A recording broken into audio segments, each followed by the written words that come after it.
Hello दोस्तों, कैसे हो आप सभी। आशा करती हूँ आप सभी लोग स्वस्थ होंगे। चलो आज मैं आपको नीम करौली बाबा जी की कहानी सुनाती हूँ। क्या आप लोग जानते 15 जून को कैंची धाम में बहुत बड़े मेले का आयोजन होता है। ये मेला कैंची धाम की स्थापना दिवस पर लगता है। मैं आपको बाबा जी के कुछ चमत्कारी किस्से बताती हूँ। नीम करौली बाबा के बुलेट प्रूफ कंबल की कहानी। नीम करौली बाबा हमेशा ही कंबल ओढ़ा करते थे। रिचर्ड एल्पर्ट रामदास ने अपनी किताब मिरेकल ऑफ लव पर बुलेट प्रूफ कंबल से जुड़ी घटना का जिक्र किया है। रिचर्ड एल्पर्ट ने बताया कि बाबा के कई भक्तों में एक बुजुर्ग दंपति भी थे जो कि फतेहगढ़ में रहते थे। बाबा के चमत्कारी कंबल की यह घटना 1943 से जुड़ी है। एक दिन बाबा नीम करौली बाबा अचानक बुजुर्ग दंपति के घर पर पहुंच गए। इसके बाद बाबा ने कहा कि वह रात में यहीं रुकेंगे। बाबा की बात सुनकर बुजुर्ग दंपति भक्त को बहुत खुशी हुई। लेकिन बुजुर्ग दंपति गरीब थे और वे सोचने लगे कि अगर बाबा रुके तो सत्कार और सेवा के लिए उनके पास कुछ नहीं है।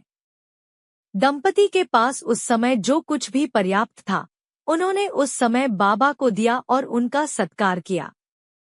भोजन के बाद उन्होंने बाबा को सोने के लिए एक चारपाई और ओढ़ने के लिए कंबल दी, जिसे ओढ़कर बाबा सो गए। इसके बाद बुजुर्ग दंपत्ति भी बाबा के चारपाई के पास ही सो गए। बाबा कंबल ओढ़कर सो रहे थे और ऐसे करा रहे थे जैसे उन्हें कोई मार रहा है। दंपति सोचने लगे कि बाबा को आखिर क्या हो गया। जैसे तैसे रात बीती और सुबह हो गई।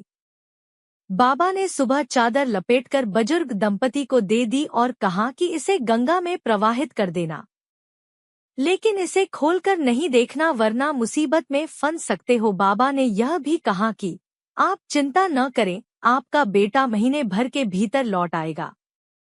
दंपति भी बाबा की कही बातों का पालन करते चादर को गंगा में प्रवाहित करने के लिए ले जा रहे थे। चादर लेकर जाते समय दंपति को ऐसा महसूस किया हुआ कि चादर में कुछ लोहे जैसा सामान है, लेकिन बाबा ने तो खाली चादर दी थी। बाबा ने चादर खोलने को मना किया था, इसलिए दंपति ने बिना उसे खोले वैसे ही नदी में प्रवाहित कर दिया। बाबा के कहनुसार 1 महीने बाद बुजुर्ग दंपति का बेटा भी बर्मा फ्रंट से घर लौट आया। यह दंपति का इकलौता बेटा था जो कि ब्रिटिश फौज में सैनिक था और दूसरे विश्वयुद्ध के समय बर्मा फ्रंट पर तैनात था। बेटे को घर पर देख बुजुर्ग दंपति की खुशी का ठिकाना नहीं रहा, लेकिन बेटे ने अपने माता पिता को ऐसी घटना के बारे में बताया जिसे सुनकर वो हैरान रह गए। रात भर वह जापानी दुश्मनों के बीच लड़ता रहा और जीवित बच गया। इसके बाद सुबह ब्रिटिश फौज की और टुकड़ी आई। दरअसल यह वही रात थी जिस रात नीम करौली बाबा बुजुर्ग दंपति के घर आए और रुके थे। बुजुर्ग दंपति की आंखें भर आई कि उनका बेटा सकुशल घर वापस आ गया। साथ ही दंपति बाबा के चमत्कार को भी समझ गए थे।